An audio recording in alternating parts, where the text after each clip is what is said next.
Bueno, yo cuando surgió la posibilidad de organizar esta charla, enseguida propuse trabajar el tema de la educación como servicio esencial, el proyecto de ley, porque estaba como muy conmovida, porque justamente yo tengo una doble pertenencia en este momento vinculada a la educación. Por un lado, soy docente en la Facultad de Derecho, en la materia de Introducción al Derecho, hace muchos años. Y también estoy trabajando en una escuela preuniversitaria, en General Lagos, la escuela Sara Barfield Rieti. Y precisamente ese día que se le da media sanción, estaba llevando el proyecto para trabajar con los estudiantes de tercero y cuarto año. Y en el camino, cuando estaba en el auto, bueno, le dan media sanción. Lo que era un proyecto, ya ahora tenía un trabajo en comisión, ya ahora tenía media sanción. Bueno, el proyecto todos lo conocen. De todas maneras, me parece importante marcar algunas cuestiones centrales que contiene para después, bueno, trabajar o reflexionar todos juntos en relación a algunas cuestiones, esto de llamar a la educación como servicio esencial y qué implicancias tiene nombrarla de este modo.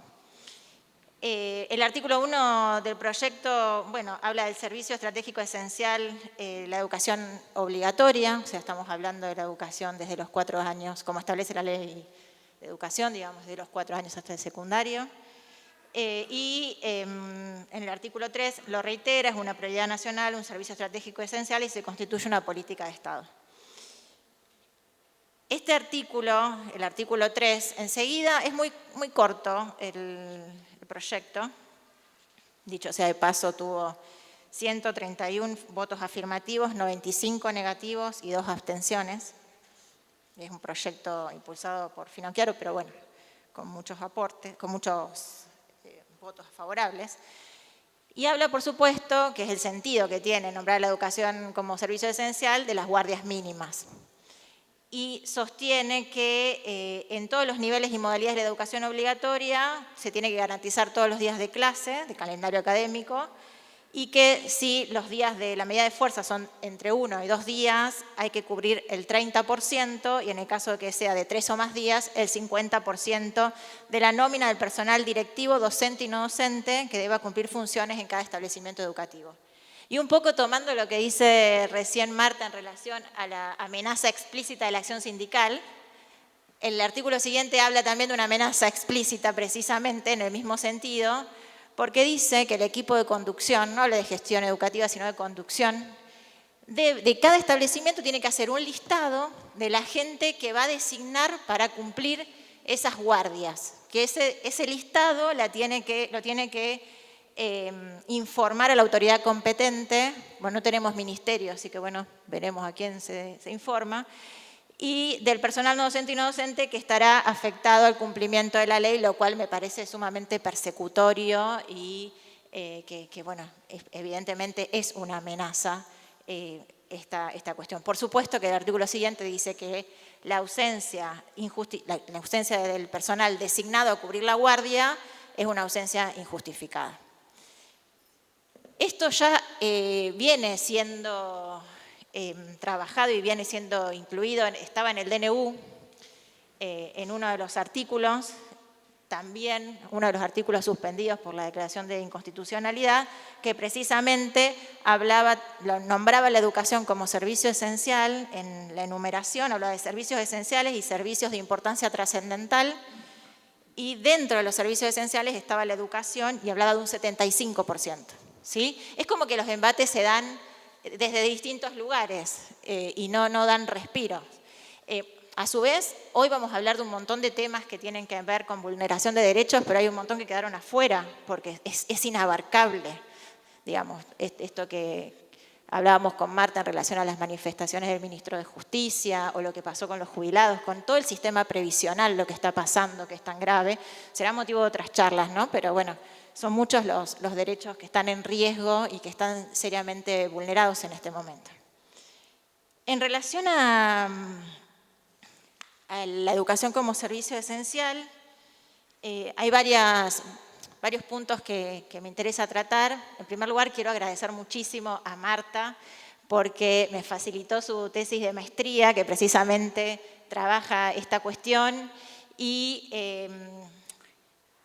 ahí queda bien en claro lo que sostiene la OIT desde hace tiempo, que la educación no es un servicio esencial, ¿sí?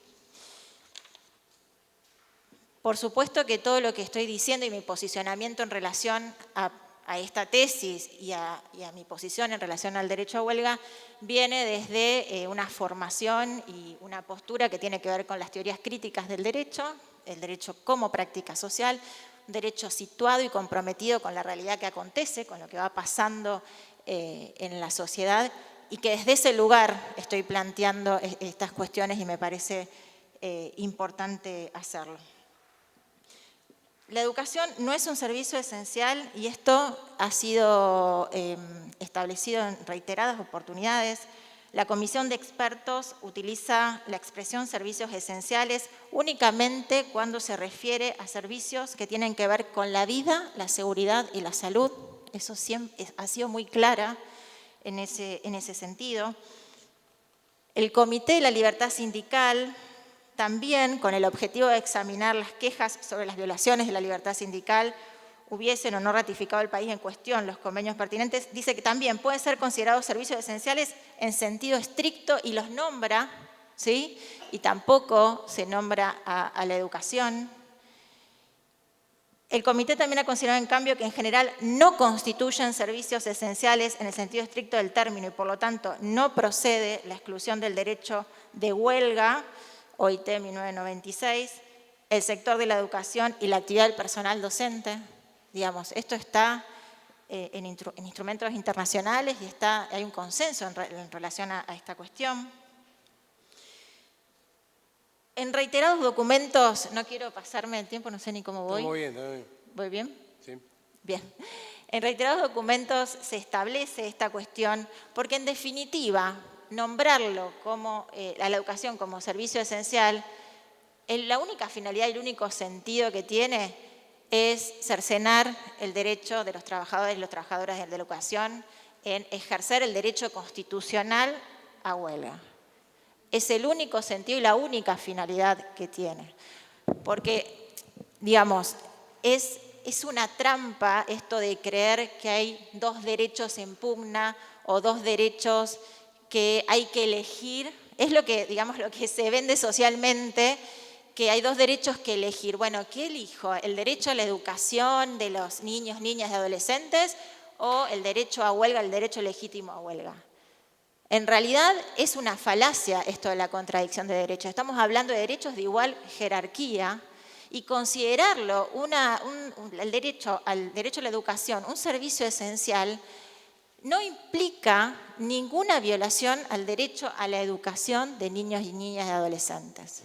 Al contrario, digamos, el tener salarios dignos en los docentes, que los docentes tengamos salarios dignos y condiciones dignas de trabajo, precisamente eso sí garantiza calidad educativa y no como quieren hacernos creer nombrándolo de este modo.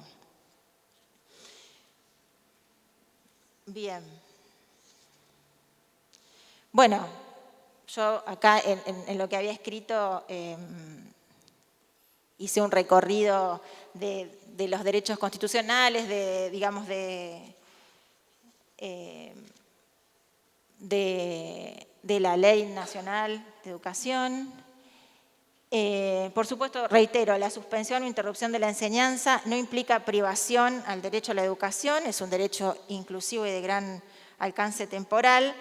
Y como cita Marta en su trabajo, muchas veces en algunos fallos se ha expresado que por el interés superior del niño se cercenaba el derecho a la huelga y, como dice Marta, el interés superior del niño requiere buena enseñanza, maestros profesionales bien remunerados y a los que se les respeten su derecho en tanto trabajadores, ¿no?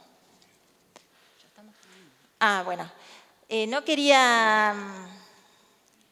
Son muchos los derechos vulnerados y bueno, quería dos cositas extras, digamos, dos extras que me permito. Uno es que en ocasión de tener un diálogo con el profesor Roberto Folari, psicólogo y epistemólogo, le consulté su posición en relación a este tema, porque bueno, me interesa particularmente, lo hemos leído muchísimo en la facultad y bueno, me interesa especialmente. Y les quería leer breve, porque es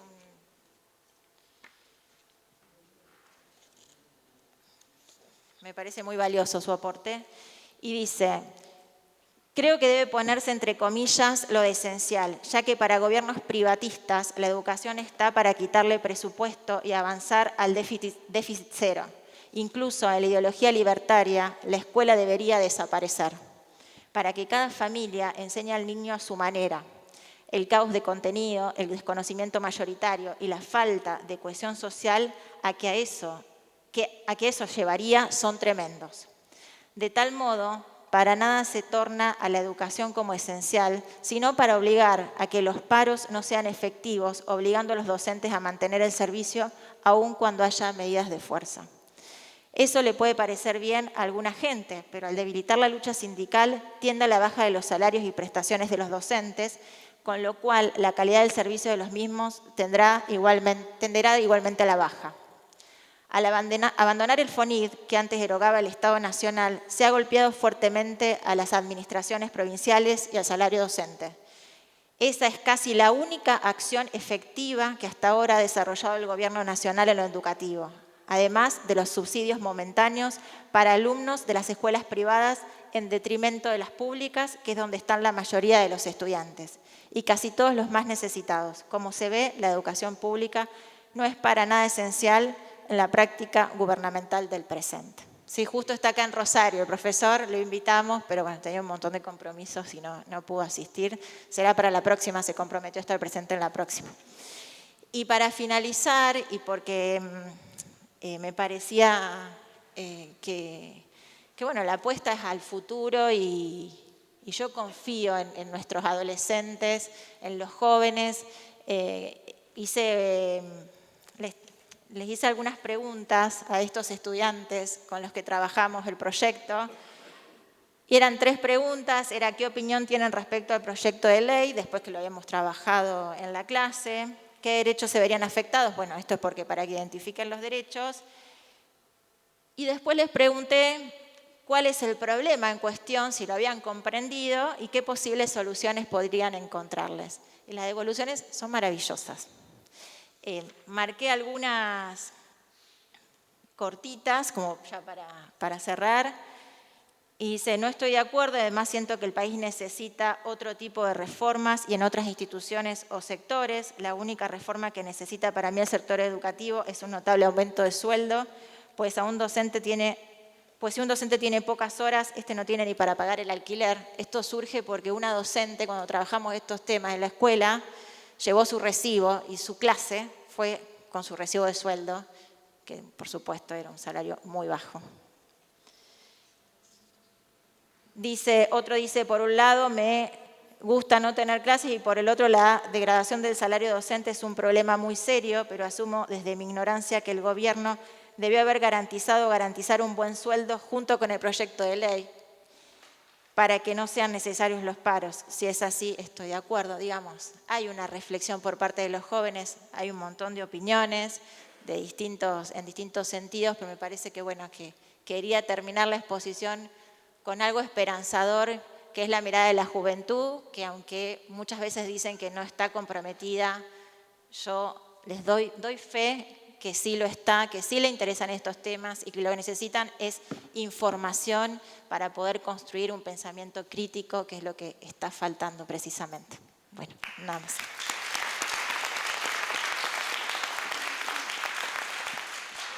Me interesa plantear algo. Voy a acordar con Marta, con ustedes, no estoy de acuerdo con el DNU, por supuesto, tampoco estoy con la aprobación del RIL, pero en este tema yo pienso, Marta habló de igualdades y de posibilidades materiales de los mismos derechos, y También creo que la realidad es la única verdad. Este gobierno ha logrado un apoyo, no justo o no, esa es una realidad.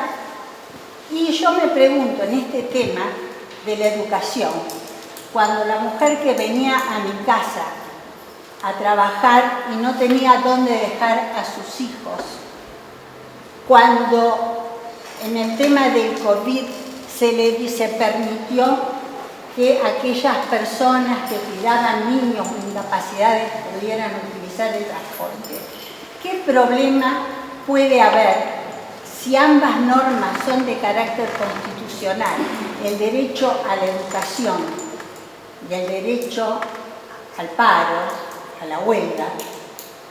Yo he sido delegada, así que sé de qué hablamos en la época de Menem. Entonces me pregunto si que hablamos más allá y nos tenemos de una cuestión meramente formal, de incluir la posibilidad de que esos chicos que están en inferioridad de condiciones, porque los otros tienen en general garantizados porque van a escuela, estoy hablando de la educación primaria sobre todo, donde tienen garantizado la concurrencia a escuelas privadas, donde en un mundo mercantilizado, que es el que nos rige, porque acá nos rige eso, el capitalismo lo que vivimos, tengan lugar donde, según he leído por ahí, sea un depósito de los chicos de escuela, o que los directores de esas escuelas primarias tengan que hacer una organización como hacen los médicos con la salud. Entonces, bueno, esa es mi postura, la he discutido ampliamente. Sé que a lo mejor sé lo que dice la OIT, conozco un poquito, mucho menos de alguien, porque estoy fuera de la academia. Bueno, pero esa es mi postura. Hacia los niños, que son el 50%, de 1,5 millones de chicos pobres, en este mundo capitalista que hoy nos rige y que tiene esas normativas. No tengo más nada que decir. Dos cositas que quiero agregar a lo de Lore. No sé si se escucha, dos cositas. Una es que hoy, creo que hoy o ayer, se reunió el Consejo Federal de Educación de todas las provincias y se va a hacer un relevamiento docente, digamos, de planta docente de cada escuela de todo el país. Con lo cual, la idea de ese relevamiento es saber la situación, pero no es la cuestión de saber la situación del docente, sino saber qué cantidad de docentes trabajan en cada institución. Eso nosotros, yo soy profesor de nivel terciario, nos ha puesto en alerta, porque esto pasó en los 90, cuando en la época de ingeniero ferroviario, los institutos que no reunían 10 o 20 alumnos por inscripción se cerraban, con la consiguiente pérdida de trabajo. Esto es lo mismo. Ya dijeron porque se va a dar crédito a los institutos, se va a acreditar, no sabemos cómo, pero eso es una disposición que tomó el Consejo Federal de Educación. Y otra cosa que me llamó la atención, que del amparo que dio la CETERA, Ley de la Cámara Nacional del Trabajo, digamos, se dio el amparo, pero hay un considerando que me parece súper peligroso, porque habla de la vulnerabilidad del niño y que hay que hacer algo durante el periodo de huelga con la vulnerabilidad del niño para que el niño no quede fuera del sistema escolar. Con lo cual a mí me hace ver que eso es una apertura a, digamos, por un lado inhabilita, pero por otro lado habilita por este lado la idea de esto, los cupos, ¿no? De establecer 30%. Hay una cuestión que digamos, que hace lugar por lo formal, pero no por el fondo. Bueno, no por el fondo. El fondo lo deja bien, es como vos decís. El fondo lo deja, dice, ojo, que hay niños vulnerables que están pensados afuera. ¿Sí? Y eso habilita, y podés ver, habilitaría esto de cupos. O sea, está diciendo una cosa y por el otro lado está diciendo, sí, estaría bien que tengan turno los docentes. Sí. Digo, para poner también digamos, estas dos cuestiones.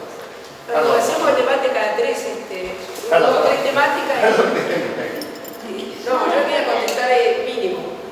que decías, la educación, o sea, el servicio esencial es un régimen especial y de carácter restrictivo a los solos efectos de restringir el derecho de huelga, no por el contenido de la prestación.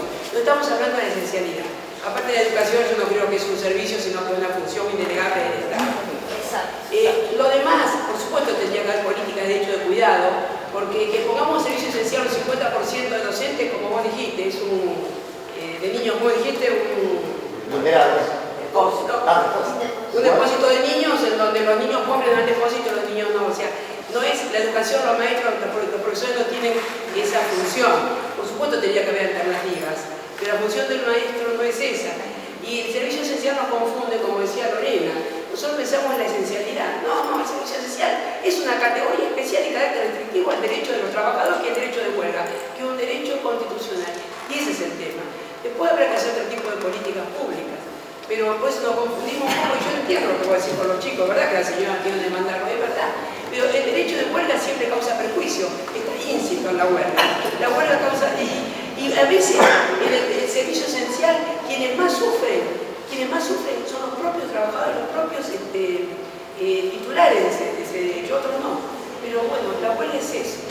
Es la única forma de poder... Yo creo que, perdón, es importante eso porque en esa reflexión, porque es la única forma, el único mecanismo de hacer presión que tiene el trabajador. En cambio, el cuidado, existen otras alternativas.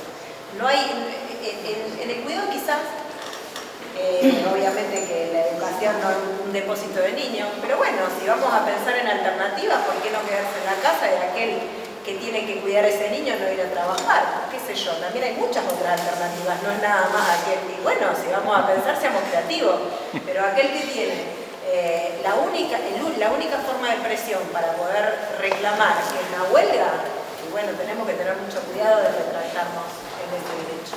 Perdón, ¿puedo contestar lo que pienso, Marta? Perdón, ¿No? hemos dicho de ir haciéndolo porque si no, no vamos a poder seguir con el... No es para quitarle la palabra a los demás, no quiero quitar la palabra. No me encontré porque yo dije que le den un minuto o dos, hay que darle. No, está bien. Pero no, el tema podemos hacerlo al final, la idea es hacerlo al final, Marta, porque si no tenemos varios opositores y no vamos a poder llegar a un tiempo más o menos. Graciela después, al final. A un tiempo más o menos razonable. Yo también tenía mi opinión, pero no la dije.